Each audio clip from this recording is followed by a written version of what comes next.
ಆತ್ಮೀಯ ನನ್ನೆಲ್ಲ ಪಾಲಕ ಬಂಧುಗಳೇ, ನಿಮಗೆಲ್ಲರಿಗೂ ನನ್ನ ಹೃದಯ ಅಂತರಾಳದ ನಮಸ್ಕಾರಗಳನ್ನು ಹೇಳ್ತಾ ನಾನು ನಿಮ್ಮ ಪ್ರೀತಿಯ ದೀಪಕ್ ಸರ್. ಈ ಒಂದು 2 ತಿಂಗಳ ಬೇಸಿಗೆ ಅವಧಿಯಲ್ಲಿ ನಮ್ಮ ಶಾಲೆಯಲ್ಲಿ ಬೇಸಿಗೆ ಶಿಬಿರವನ್ನು ಹಮ್ಮಿಕೊಂಡಿದ್ದೇವೆ. ಆದ ಕಾರಣ ನಿಮ್ಮ ಮಕ್ಕಳನ್ನ ಒಂದು ಸೂಕ್ತವಾಗಿರ್ತಕ್ಕಂಥ ಶಾಲೆಗೆ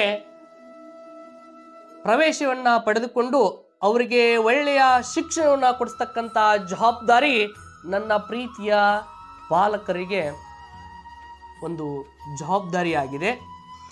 ಕೈಲಾಸ ದೊಡ್ಡದಲ್ಲ, ಕಾಯಕ ದೊಡ್ಡದು. ಧರ್ಮ ದೊಡ್ಡದಲ್ಲ, ದಯೆ ದೊಡ್ಡದು. ಅರಿವು ದೊಡ್ಡದಲ್ಲ, ಆಚಾರ ದೊಡ್ಡದು. ಆಸ್ತಿ ದೊಡ್ಡದಲ್ಲ, ಆರೋಗ್ಯ ದೊಡ್ಡದು. ಹಣ ದೊಡ್ಡದಲ್ಲ, ವಿದ್ಯೆ ದೊಡ್ಡದು ಅಂತ ಹೇಳ್ತಾ ನಿಮಗೆಲ್ಲರಿಗೂ ನಾನು ಹೇಳೋದು ಒಂದೇ, ಮಕ್ಕಳಿಗೆ ಆಸ್ತಿ ಮಾಡುವುದಕ್ಕಿಂತ ಮಕ್ಕಳನ್ನೇ ಆಸ್ತಿಯನ್ನಾಗಿ ವಿದ್ಯಾವಂತರನ್ನಾಗಿ ಮಾಡುವುದು ಸೂಕ್ತ ಅಂತ ಹೇಳ್ತಾ, don't make property for children, make children property ಅಂತ ಹೇಳ್ತಾ, ಇದೇ 27/3/2024 ಬುಧವಾರದಂದು ನಮ್ಮ ಶಾಲೆಯಲ್ಲಿ ಶ್ರೀ ಜಗದ್ಗುರು ರೇವಣಸಿದ್ದೇಶ್ವರ ಪಬ್ಲಿಕ್ ಶಾಲೆ ಎಡಹಳ್ಳಿ ಗ್ರಾಮದಲ್ಲಿ ಈ ಒಂದು 2 ತಿಂಗಳ ಬೇಸಿಗೆ ಅವಧಿಯಲ್ಲಿ ನಮ್ಮ ಶಾಲೆಯಲ್ಲಿ ಬೇಸಿಗೆ ಶಿಬಿರವನ್ನು ಹಮ್ಮಿಕೊಂಡಿದ್ದೇವೆ.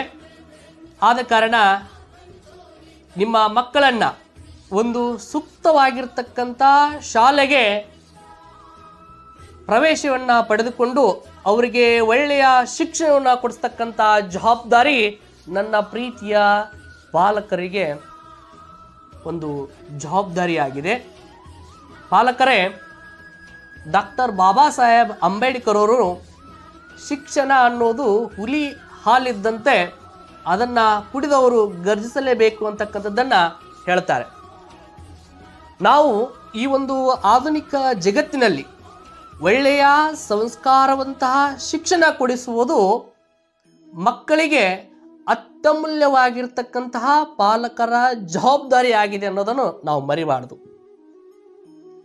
ಮಕ್ಕಳಿಗಾಗಿ ಆಸ್ತಿ ಮಾಡುವುದಕ್ಕಿಂತ ಮಕ್ಕಳನ್ನೇ ಆಸ್ತಿಯನ್ನಾಗಿ ಮಾಡುವುದು ಬಹಳ ಸೂಕ್ತ ಅಂತಕ್ಕಂಥದ್ದನ್ನು ನನ್ನ 2 ಮಾತುಗಳನ್ನು ಹೇಳ್ತಾ, ನಿಮ್ಮ ಮಕ್ಕಳಿಗೆ ಒಳ್ಳೆಯ ಭವಿಷ್ಯವನ್ನು, ಶಿಕ್ಷಣವನ್ನು ನೀವು ಎಲ್ಲರೂ ಕೊಡಿಸ್ರಿ ಮತ್ತು ನಿಮ್ಮ ಮಕ್ಕಳನ್ನು ಶ್ರೀ ಜಗದ್ಗುರು ರೇವಣಸಿದ್ದೇಶ್ವರ ಪಬ್ಲಿಕ್ ಶಾಲೆಯಲ್ಲಿ ಪ್ರವೇಶವನ್ನು ಪಡೆದುಕೊಡ್ರಿ ಅಂತಕ್ಕಂಥದ್ದನ್ನು ನಾನು ಹೇಳ್ತಾ 1-2 ಮಾತುಗಳನ್ನು ನಾನು ಮುಗಿಸ್ತಾ ಇದ್ದೇನೆ. ನಿಮ್ಮೆಲ್ಲರಿಗೂ ನನ್ನ ಹೃದಯಪೂರ್ವಕ ನಮಸ್ಕಾರ.